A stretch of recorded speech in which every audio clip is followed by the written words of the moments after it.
Pada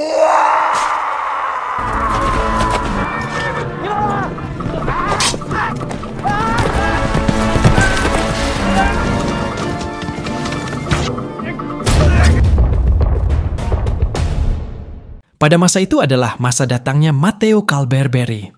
Matteo ini adalah seorang komodor yang ditugaskan oleh Presiden Amerika untuk memaksa Jepang agar mau berdagang dengan negaranya. Tepatnya pada tanggal 31 Maret 1854, Matteo mewakili Amerika Serikat dalam menandatangani Perjanjian Kanagawa, yang mana perjanjian tersebut dimaksudkan agar Jepang membuka diri kepada dunia luar. Akan tetapi, karena tidak paham dengan bahasa Inggris, Kepala Kementerian Jepang lalu meminta salah satu penerjemahnya untuk mengartikan apa yang baru saja dikatakan oleh Matteo. Dia lalu mengartikan kalau pihak Amerika menganggap bahwa orang-orangnya sama seperti babi gunung yang suka berteriak. Mendengar hal itu, Kepala Kementerian Jepang tampak hanya bisa terheran-heran karena pihak asing itu telah berani kurang ajar. Penerjemah itu pun kemudian mencoba untuk berbicara langsung dengan Matteo. Namun Matteo dan semua prajuritnya tak bisa mengerti apa yang dia katakan. Salah satu prajurit Matteo malah menduga kalau bahasa yang digunakan oleh si penerjemah bukanlah bahasa Inggris, melainkan bahasa Belanda. Sebagai pemanis agar pihak Jepang merasa tertarik untuk berdagang dengannya, Matteo mempersembahkan beberapa barang dari Amerika untuk Jepang. Di antaranya adalah beberapa peralatan fotografi, amer, dan juga pistol kepada Kepala Kementerian Shogun. Dan rencananya untuk beberapa bulan ke depan, orang-orang Amerika akan berada di kota Edo guna menunggu persetujuan Perjanjian Kanagawa.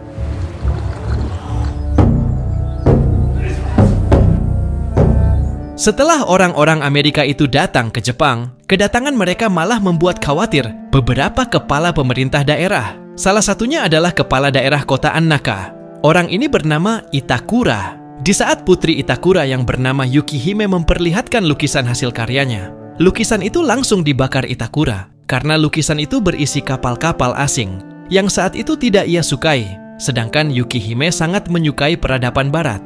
Dia ingin sekali pergi ke Edo untuk melihat orang-orang Amerika yang ada di sana. Tetapi Itakura menolak dan malah akan menjodohkan anaknya itu dengan samurai kepercayaannya yang bernama Sujimura.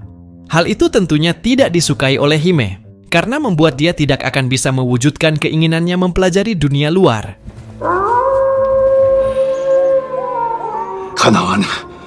Di sisi lain, ada seorang pria tampan bernama Jinnai Karasawa. Jinnai merupakan mata-mata shogun yang menyamar menjadi samurai yang melayani Itakura di kota Annaka. Sejak kecil, Jinnai dilatih oleh ayahnya sendiri yang juga seorang intel handal. Secara turun-temurun, kecerdasan dan kekuatan fisik dimiliki oleh Jinnai, dan salah satunya juga berkat latihan kerasnya sejak kecil. Di saat ini, Jinnai menjalani kehidupan sebagai salah satu petugas keuangan. Bahkan dia juga sudah mempunyai keluarga kecil. Selama ini, Jinnai tidak pernah menampakkan kecerdasan dan kekuatannya agar keluarganya aman. Sementara itu, ketakutan Itakura kepada orang-orang Amerika membuatnya bermimpi buruk. Dan karena itu, akhirnya Itakura mengumpulkan semua samurai yang melayaninya untuk melakukan maraton.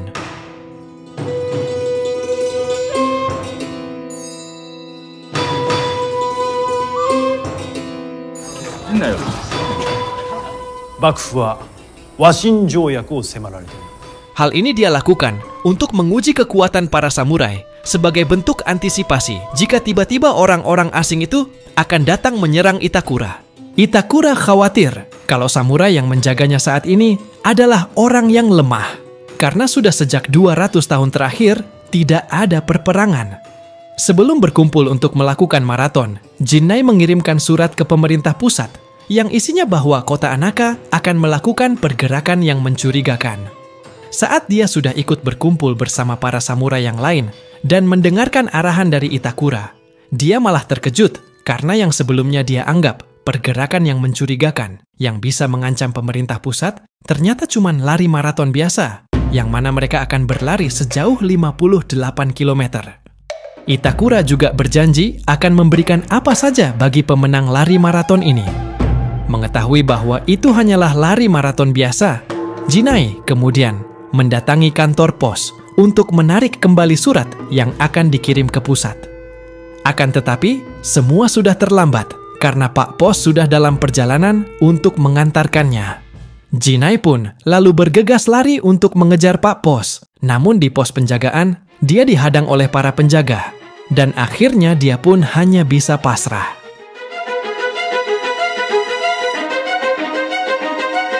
Pemanggilan semua samurai untuk melakukan maraton membuat Yukihime putri Itakura jadi punya kesempatan untuk kabur dari rumah.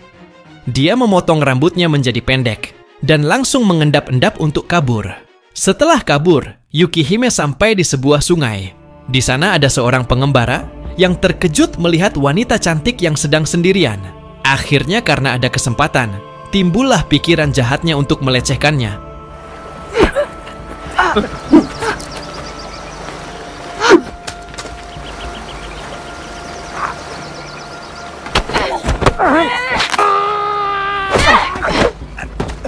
Tapi ternyata Yukihime yang kelihatan lemah ini malah bisa membuat pengembara itu kewalahan. Secara tak terduga, Hime melihat ada benda yang dibutuhkannya. Dia lalu mengambil baju itu untuk dia kenakan, sementara bajunya sendiri dia berikan ke pengembara itu. Di sisi lain, ayah Yukihime menyuruh Sujimura untuk mencari anaknya dengan ditemani oleh 2 anak buahnya. Dalam perjalanan, Sujimura kebetulan bertemu dengan laki-laki pengembara yang sebelumnya akan melecehkan Hime. Si pengembara yang tak mengetahui identitas asli dari Yukihime langsung menawarkan baju mewah pada Sujimura. Namun, Sujimura yang mengenal kimono milik Yukihime, tanpa basa-basi, ia langsung memenggal kepala pengembara itu.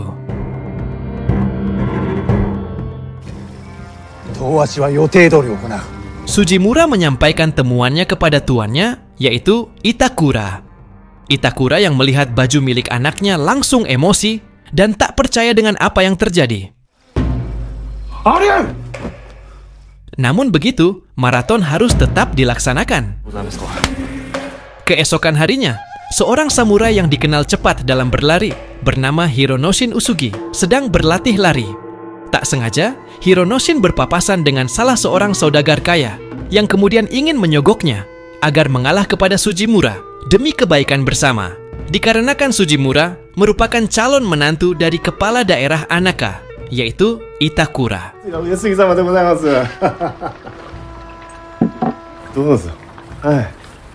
Di rumah, Hironoshin lalu meminta saran kepada istri dan anaknya. Apakah mereka lebih memilih uang atau dia menjadi juara? Namun tak disangka, keluarganya yang hidup dalam kemiskinan malah memilih suaminya untuk menjadi juara maraton. Di sisi lain, ada seorang anak kecil pencari jamur bernama Isuke yang juga berniat ikut dalam maraton. Saat sedang mencari jamur, dia tak sengaja bertemu dengan seorang samurai yang sudah tua bernama Kurita Mataimon, yang ternyata dia ini merupakan sahabat dekat dari mendiang ayah Isuke. Karena tahu kalau Isuke juga ingin ikut dalam perlombaan maraton, kakek Kurita lalu berinisiatif untuk mengajarkan Isuke teknik berlari maraton.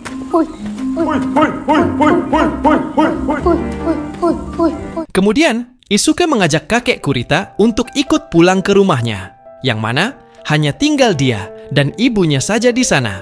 Kakek Kurita yang melihat ibu dari Isuke membuat hormon testosteronnya langsung terpacu keluar. Beberapa saat kemudian, seorang wanita tak dikenal yang ternyata adalah Yukihime yang sedang menyamar menjadi pria datang dan tanpa basa-basi langsung meminta makan setelah sekian hari kabur tanpa makan sama sekali. Di sisi lain, surat yang dikirim oleh Jinai akhirnya telah sampai di kediaman Shogun. Setelah membaca surat itu, Shogun pun merasa curiga terhadap Itakura. Shogun takut bahwa Itakura akan berkhianat. Karena memang dalam era ini, banyak yang sudah menentang Shogun karena Shogun mempersilahkan orang-orang asing datang ke Jepang. Di mana sebelumnya, pemerintahan Shogun telah menutup Jepang dari dunia luar. Karena surat dari Jinai itu, Shogun pun akhirnya mengutus beberapa prajurit untuk menyerang kota Anaka yang dipimpin oleh seseorang bernama Hayabusa. Keesokan harinya, secara resmi perlombaan maraton pun dimulai, yang tepatnya pada tahun 1855. Namun sebelum itu, para samurai diminta berkumpul untuk melakukan registrasi ulang. Yukihime juga ikut melakukan registrasi dengan menggunakan nama palsu, agar bisa lolos dari pemeriksaan. Tak hanya itu, kakek Kurita dan Isuke juga ikut serta di sana. Sementara itu, Jinai masih mempersiapkan diri dengan berbagai macam senjata miliknya. Dia memprediksi kesalahannya adalah memberikan informasi yang mungkin akan membuat pemerintah pusat mengirim prajurit terbaiknya untuk menyerang kota Anaka. Sebelum Jinai berangkat, istrinya mengantar Jinai dan mendoakannya agar bisa pulang dengan selamat. Setelah semua registrasi selesai, akhirnya lari maraton yang diikuti oleh para samurai pun dimulai.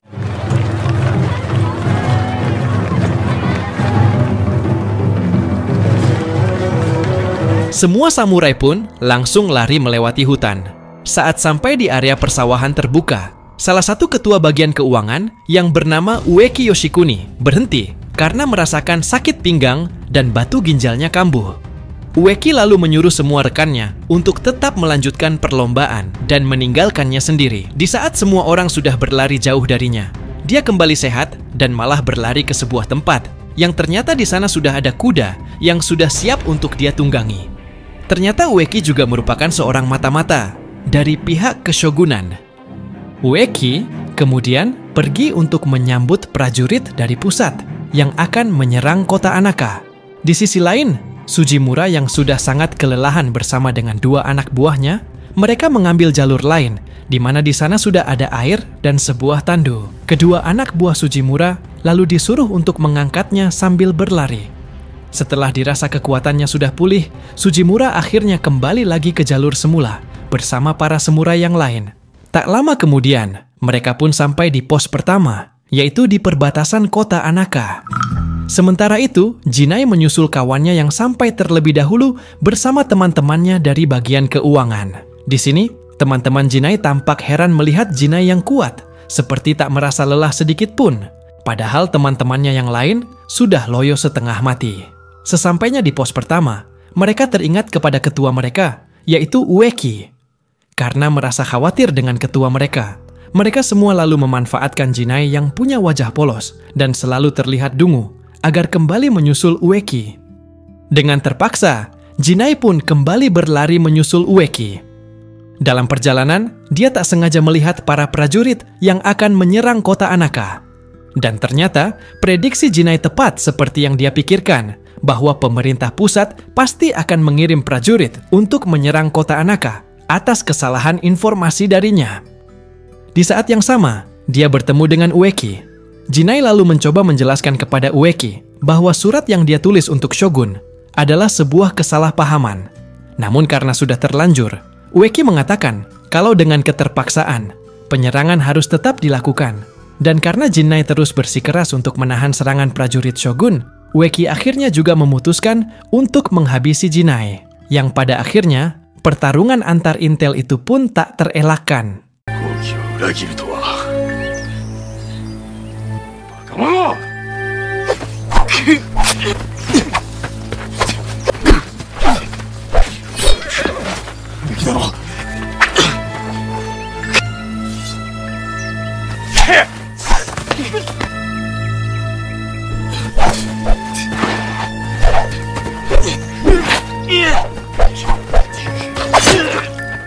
Jinai yang awalnya tak ingin bertarung, dengan terpaksa dia harus mengunduskan pedangnya karena tertekan oleh serangan Ueki. Hingga akhirnya, Jinai yang sangat terlatih dari kecil mampu mengalahkan Ueki. Karena keadaan sudah tak bisa dirubah, Jinai pun tak bisa mundur lagi. Dan sekarang dia harus balik berpihak kepada Itakura dan kota Anaka. Di sisi lain, sebagian samurai telah sampai di pos pemberhentian yang kedua, di mana di sana juga sudah disediakan makanan dan minuman. Hironoshin si pelari cepat lebih memilih menyimpan beberapa makanan di kantongnya untuk dia berikan kepada istri dan anaknya di rumah. Sementara itu, Yukihime yang baru saja sampai di checkpoint pertama sedang diperiksa kelengkapan surat-suratnya. Para penjaga yang melihat ada kejanggalan dengan nama palsunya membuat Yukihime akhirnya ketahuan, dan putri Itakura yang selama ini kabur akhirnya ditemukan. Yukihime-sama de gozaimasu yo ne. Hime-sama o wakari no denrei ga maite orimasu. 姫、お願い申し上げます。殿より。 Para penjaga yang ada di sana pun memutuskan untuk menahan Hime agar tak kemana-mana. Tak lama kemudian, para prajurit shogun akhirnya sampai di perbatasan atau pos pemeriksaan. Dan tanpa banyak kata pembuka, Hayabusa dan para anggotanya langsung menghabisi para penjaga.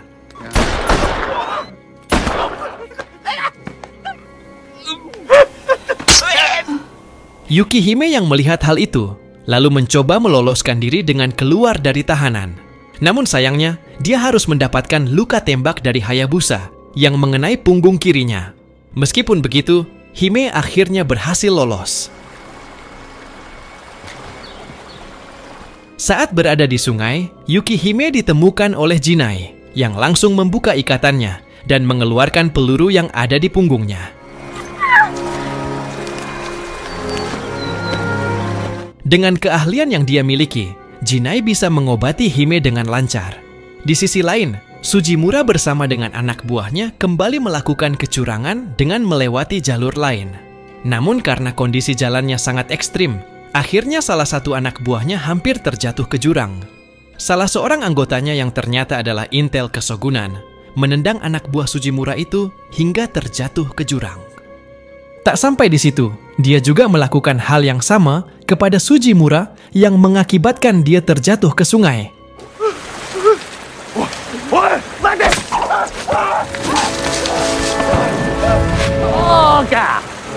Aliran sungai itu membawa Sujimura bertemu dengan Jinai dan Yukihime.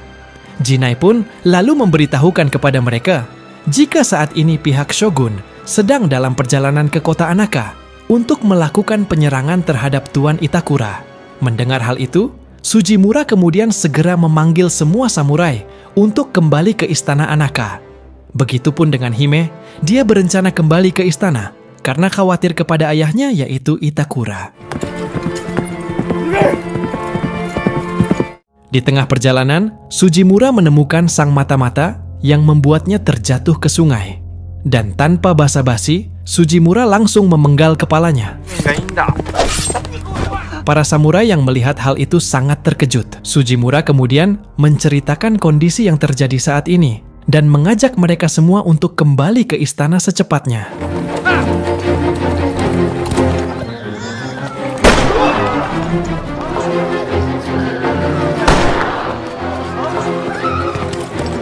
Sementara itu, Hayabusa yang sudah sampai di istana bertemu dengan Tuan Itakura yang menyambutnya dengan sopan santun.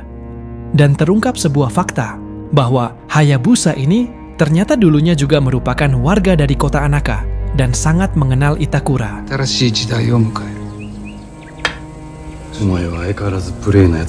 Itulah mengapa Hayabusa ingin menaklukkan Anaka dengan menumbangkan para samurai kota Anaka saja. Hayabusa punya rencana untuk menunggu para samurai itu di dalam istana Anaka dan menjadikan Tuan Itakura sebagai sandranya agar dapat mengalahkan para samurai dengan mudah. Akan tetapi dari luar, para pelayan istana juga tak tinggal diam. Mereka semua bersiap mengangkat senjata untuk menghabisi Hayabusa. Sementara itu, para anak buah Hayabusa masih berada di belakang menunggu para samurai untuk mereka habisi. Dan saat para samurai sudah sampai di persawahan, kedua kubu itu pun akhirnya saling menyerang.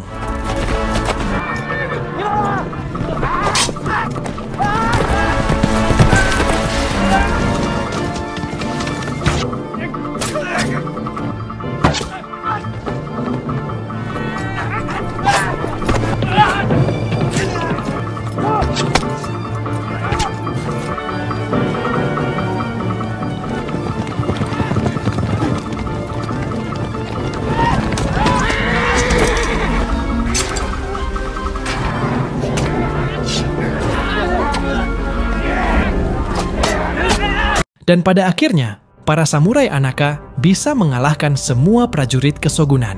Meskipun ada sebagian yang terluka dan juga meninggal. Semua prajurit yang telah almarhum kemudian dirapikan oleh mereka dan segera kembali ke istana.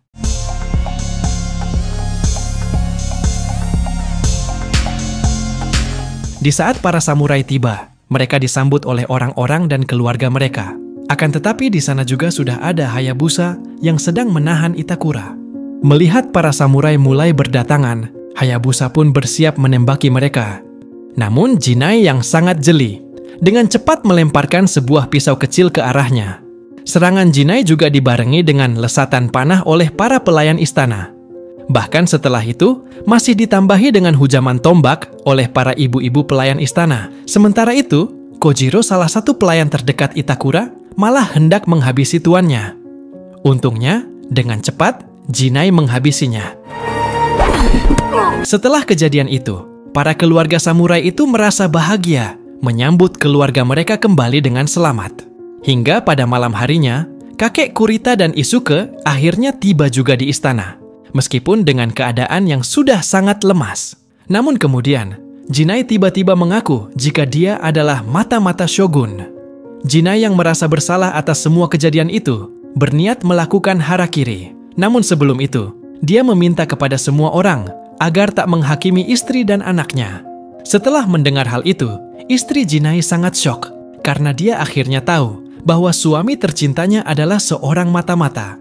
Di saat hendak melakukan harakiri, tiba-tiba Yukihime langsung memintanya untuk berhenti. Hime memohon kepada ayahnya agar tak membiarkan Jinai melakukan hal tersebut karena dia pernah menyelamatkan nyawanya. Dengan kebijaksanaannya, Itakura membebaskan Jinai dan menyuruhnya untuk kembali ke Edo.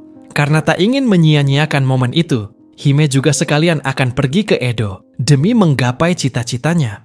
Akhirnya, pemerintah Jepang dan Amerika resmi menandatangani surat perjanjian yang dikenal dengan Perjanjian Kanagawa, di mana Amerika dan Jepang akan bekerja sama dalam perdagangan luar negeri, dan secara resmi Jepang dibuka untuk dunia luar. Tak lupa juga, momen tersebut diabadikan dengan lukisan Yukihime, yang saat itu dia berada di sana. Dan semenjak itulah, maraton di kota Anaka itu dianggap sebagai asal mula maraton di Jepang, dan terus dilakukan hingga saat ini. Dan film pun berakhir.